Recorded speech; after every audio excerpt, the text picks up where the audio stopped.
The thing is that when you listen to Arsenal fans and listen to what they say about Gary, Gary's desperate for. He wants a title chase. Oh, I want a title challenge. Keep going on about Arsenal all the time. Who is Nev? Nev's, yeah. Yeah, but he's walking on the TV. He's got to like talk Nev's, about it. but I had to protect Nev's. I had to protect him because then what people were saying was, yeah, but if City are doing really well, Nev still wants a title challenge. So don't dig out my mate. You know what I mean? Just because he's saying, he wants when Arsenal score, he's like, good goal from Arsenal. Yeah, but and then someone else scores, he goes, what a finish! Do you know something? Gary, you've got a tough job here. Paranoia. Incredible. You think we'll win it? I think Arsenal will win it. I think they will win it. Arsenal fans are pissed off with me because a couple of weeks ago when City scored 2 in the last 10 minutes at Anfield, they thought that I was like sort of over-celebrating. Yeah. The fact of the matter, that was big. And by the way, Arsenal wobbled like mad for a week after, by the way. So let's be clear, it was big. Do you think Arsenal win the league, Ian? Yes, I do. You've got to still remember, we're joint top scorers. We conceded the least goals. That's facts, bro. I'm not going on pure faith. I'm not going on pure faith. You're throwing me off. No. You're throwing me off. I'm not throwing You're throwing me off. We know the faith. Listen, I'm not throwing you off. Gary, I have to believe it. I have to believe it. With what they're trying to do and what they're trying to finish, I have to believe. I've had the faith from the start. I know people say faith is believing in something that, believing in something that you haven't, that's not there. But, it's faith. All right, you don't have to explain yourself. You said you're going to win the league. I'll say one thing logically. I'm not nervous. I'm just anxious. I'm anxious. Why would I not want Arsenal to win the league? No, to ask the people with your commentary what... You would rather Arsenal win the league than City, wouldn't you? 100%, of course I would. Now, to be fair, I said to them, Gal, I'd rather City. Wobble, don't we? That's all it is. Gary just wants to see a title race. We all want it. Yeah, we want to see a close title race. Everyone wants to see it. it. But when you're the team that's up there, and we have wobbled, after the Tottenham game, up to the Tottenham game. It started with the United game for me, where it just what's happening? We have wobbled. But at the same time, that's what's meant to happen. You're going to wobble, yeah. It's all part of the journey. It's fine, relax with it. I'm relaxed with it. It is exciting. You can tell by my octave in my voice. Yeah. It is. Man United could still win it. Look at Man United. How come we're not talking about Man United and they're playing Don't well? talk about Man United, bro.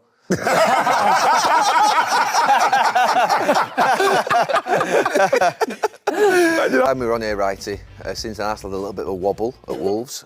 But you mentioned last time you thought that Gyökeres was a maybe. Was that the best we've seen of Gyökeres at the weekend against Tottenham? Yeah, I think so. I think that you still have to say Tottenham were pretty poor with what they'd done and how they tried to mark him and even the space. I thought Eze made a great run for him to get that first goal, but I was always looking at, when you look at Gyökeres, it's the finishing and how quickly he can get it down and finish it. It's the same with the one what Odegaard set up for him, how he just moved the defender and finished it.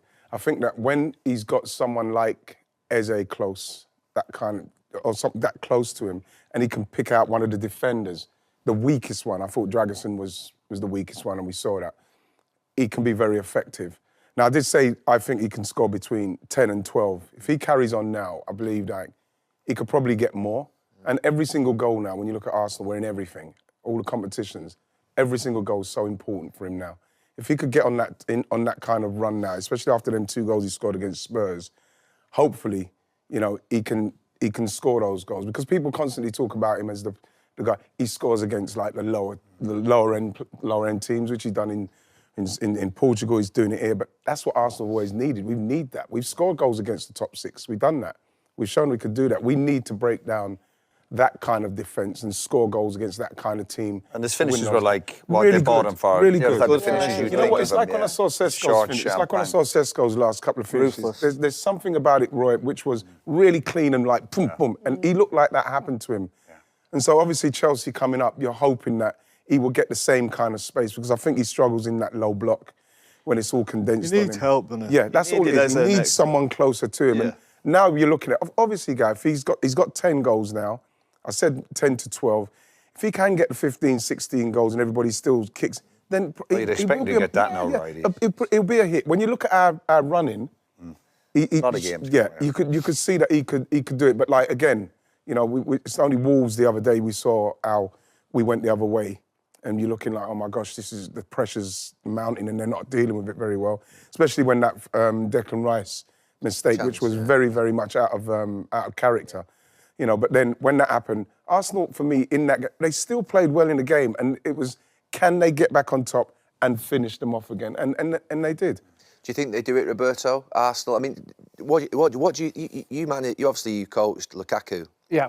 And he was, I'm not saying misunderstood in terms of his style, but he's an imperfect striker. Sometimes he can look a bit clumsy, sometimes he's not. How do you see Gyökeres in terms of sort of as a player? And do you think Arsenal can get over the line? Do you think Arsenal will get over the line? So for Gyökeres, he's a player that I've seen a lot because he was at Sporting and he played for Sweden. Sweden, imagine the front four is Kulusevski, Gyökeres, Isaac, and Elanga. So it's, as a national team, what Gyökeres is, and I thought Arsenal handpicked what he wanted, is a player that he is always at the space at the back of the centre halves. It's not about what he's going to do with his feet and in front of him. It's just if he's got that space, and he's the best when he gets 1v1 situations because he's got the power, he uses his body, and he's a good finisher.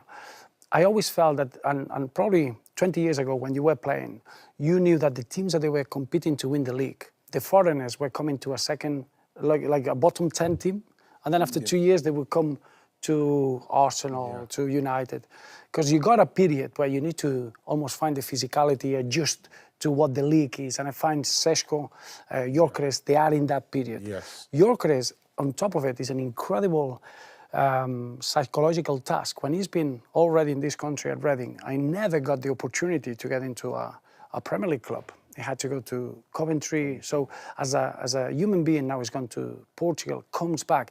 This is a moment that he needs to, there are many, I think they need a transitional period. He's not a player that is going to come in and it doesn't matter how much you paid. He's going to give you, but he's got the potential to be the leading goal scorer for Arsenal for the next 4 or 5 years once he's ready. And I think the game against Spurs show you what he can do when the space is there and when the style suits him. But I think what Mikel Arteta has done is he brought a player that he didn't have for those sort of games, whatever it is, the one that you need to use the contact in the box to score goals, the one that you need to explore the space. You know, but I think he's got everything to be able to cope with that. You know what I liked as well, what he done as well, right? He kept him on. You know, he kept him on. And that, for me, as a striker, you don't want to be taken off. Even though he scored that last one right at the death there, he needs to be on, knowing that I'm going to get those goals at the end. I can finish the game off as well. You take him off. Quicker, didn't he? You know what? You can feel, you can just see something. Like I say, I'm not going to just act like Spurs are one of the top-end teams where they played. And like I said, I thought Eze made a great run to make that space, because that ball came from a long way to come into his feet, on the edge of the box with no one near him. So I was thinking, can he control this and finish it quick? Bam, done it. And you think to yourself, right, okay, let's go. You're not really seeing that in him before, have you? Like Well, cleanness of strike. Yeah, and the thing is that, you know what else as well? He looks like that. He looks like that now. He feels, you can see him. He felt like that. His chest came up, and I'm thinking, yeah, crack on, Bo. Go on, Those are key moments, aren't they? Because he's scoring in a derby changes everyone's perception, and then you feel it, because he's been. This is a very tough. He's a great example for any young player that he gets a rejection somewhere and he keeps going, and the resilience. But his journey has been from not being accepted in the Premier League, having to go abroad to come back, a couple of and times now he's as well. come back with a top role. That he is not ready yet. He needs to go through those phases. And I think that goal will mean a lot more than just the goal. Premier League title race is officially on fire. Every match feels like a final. Every goal shifts the momentum. And now the pressure is at its peak. Fans are screaming for a close finish. And it looks like we're getting exactly that. Ian Wright didn't hesitate. He believes Arsenal have the hunger, the mentality, and the quality to finish the job this time.